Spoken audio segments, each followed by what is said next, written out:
welcome back to Kitchen Instruments. Now today is a very special day because we're going to be making my ultimate Philly steak and cheese. And I'm a huge fan. I've been dying to make this episode for a while, so I'm not waiting any longer. So let's do this. Come on! Okay, so let's take a minute to talk Philly cheesesteak. Now this is one of my favorite foods of all time. I love Philly steaks. I cannot wait to make this episode. Okay, so to make my ultimate Philly steak, we're going to have to do a couple of things. One, we're going to need to marinate our steak.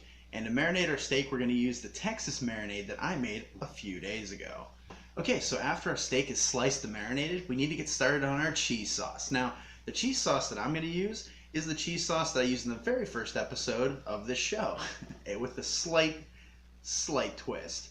Now, if you're a fan of provolone cheese or mozzarella cheese, by all means use that. Use whatever you want on your Philly steak. For my ultimate Philly steak, we go with cheese sauce. And not only a cheese sauce, a beer cheese sauce. Okay, so after our steak is marinated and our cheese sauce is made, all we have to do is slice and cook our vegetables. Now, to do that, super simple. We're literally going to just saute our vegetables in a pan with a little bit of butter over high heat, and then we're going to add our steak to it, cook it all together, and bam, we're done. And as always, if you enjoyed this week's video, please feel free to give it a like and also share it, because it really does help this channel grow by helping it reach a broader audience. You want my Philly steaks getting out, don't you? And also, if you're a real fan of the show, feel free to subscribe so you get notifications each time a new show comes out, which is usually about 2 or 3 times a week. Alright, so who's ready to make my ultimate Philly steak? I am.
And there you go, that's my guide to making the ultimate Philly steak.